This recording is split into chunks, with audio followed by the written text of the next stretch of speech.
বিহু প্ৰশিক্ষণ কেন্দ্ৰৰ ঐতিহ্যগত বকলীয়া হাই ছেকেণ্ডাৰী খেলপথাৰত বিহু নাচ আৰু ঢোলবাদন কৰ্মশালাৰ অনুষ্ঠান। হেঁপাহৰ ৰঙালী বিহুলৈ মাজত মাত্ৰ কেইটামান দিন বাকী। বিহুক আদৰৰ বাবে চৌদিশে চলিছে ব্যাপক প্ৰস্তুতি। বিহু ওচৰ চাপি অহাৰ লগে লগে নাচনী ঢুলীয়াৰ গাত যেন ততেই নাই।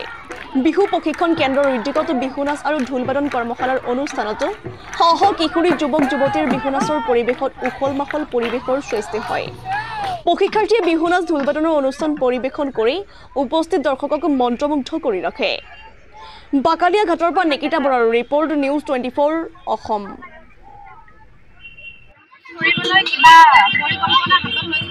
পৰিকল্পনা মানে কি হ'ল, ঘটনাটো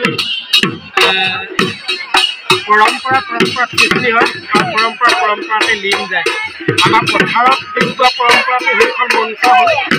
মঞ্চৰ পৰম্পৰাটো নতুনকৈ সৃষ্টি হোৱাৰ কাৰণে এতিয়া পথাৰ বিহু মঞ্চলৈ আহিলে। আমি ইয়াত যিসকলে নাচিছে তেখেতলোকে মঞ্চত নাচিব আৰু মঞ্চত নাচিবলৈ আহোঁতে কিছুমান তিৰস্কাৰ হ'ল। মঞ্চটো তিনিটা ছাইডৰ পৰা চাব পৰা হ'ল কাৰণে তেনেকুৱা কিছু ব্যৱস্থা হৈছে। হ'লেও বিহুৰ যিটো উদ্যোগ মানে কৰিঅ'গ্ৰাফিটো আচলতে বিহুত নহয়। আমাৰ অন্য কিবা গীতৰ নিচিনাকৈ বহুতক নচা দেখোঁ, জাপি চাপি লৈ নচা দেখোঁ। বিহুত প্ৰকৃততে জাপিটো আনিব নালাগে বুলি ভাবোঁ। সেইটো এটা সময়ত বিতৰ্ক হৈছিল জয়মতী চিনেমাখনত। জয়মতী গুচি জাপিমতী হৈছিল। ঠিক আমাৰ জাপিটো যেনেকুৱা বস্তু তাক তেনেকৈ থাকিবলৈ বিহুলৈ আনিব নালাগে। নহ'লে এতিয়া আৰু কিছুমান খেল মংগল গৰুলৈও ওলাবহি। সেইকাৰণে সেই বস্তুবোৰ আনিব নালাগে। আমাৰ বিহুৰ যিটো স্বকীয় হাতৰে দি আমি যিখিনি ভংগীমা দিওঁ সেই ভংগীমাখিনিয়ে কাম কৰক। বিহু আগতে যেনেকৈ আছে এতিয়াও তেনেকৈ থাকিব। মামৰ ধৰিছে আমি গুচাই ল'ম, আকৌ জিলিকি উঠিব। সেই কথাখিনিকে কৈছোঁ। অসমীয়া জাতিক আমাৰ এই মঞ্চৰ এই বকলীয়া ঘাটৰ এই মঞ্চৰ পৰা সকলোকে আমি আহ্বান কৰিছোঁ যে বিহু যেনেকৈ আছে তেনেকৈ থাকিবলৈ দিয়ক।